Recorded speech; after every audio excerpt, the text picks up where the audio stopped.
মেহেদির রং হাত থেকে শুকানোর আগেই পাষণ্ড স্বামীর নৃশংসতার শিকার হলেন রোমানা খাতুন নামের এক গৃহবধূ।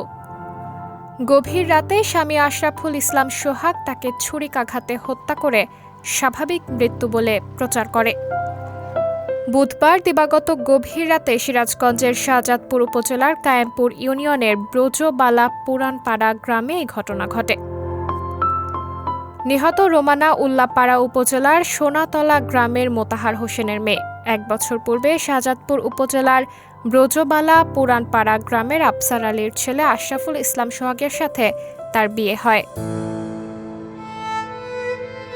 খোঁজ নিয়ে জানা যায়, বিয়ের পর থেকেই স্বামী স্ত্রীর মধ্যে দাম্পত্য কলহ চলছিল। ইতিপূর্বেই বিরোধ নিষ্পত্তির জন্য উভয় পরিবারের অভিভাবকদের মাঝে সমঝোতা বৈঠক হয়েছে।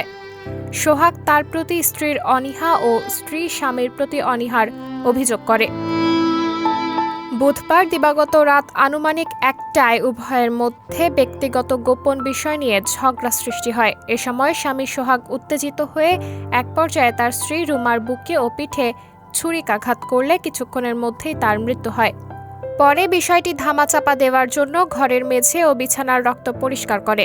পরে পাতলা পায়খানা করে মারা গেছে বলে প্রচার করতে থাকে।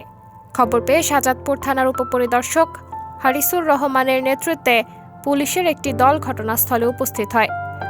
পরে ঘটনাস্থল পরিদর্শন করেন থানার অফিসার ইনচার্জ মোহাম্মদ আসলাম আলী।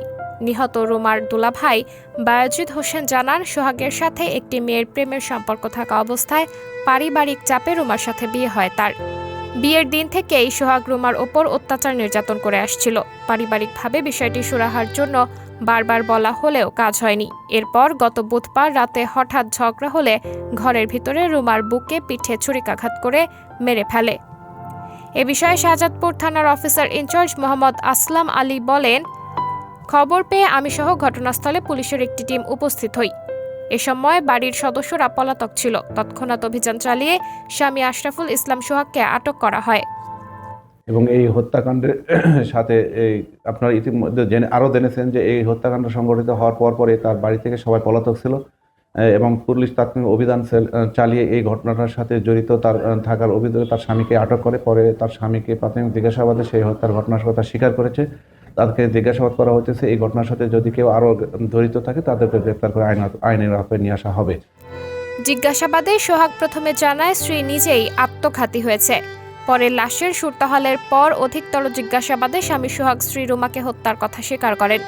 এ সময় তিনি এর কারণ হিসেবে দাম্পত্য কলহের কথা বলেন।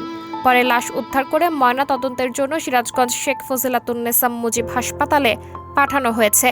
এই ঘটনায় থানায় একটি হত্যা মামলা দায়েরের প্রস্তুতি চলছে। সাবরিনা জলিল, সবার কথা।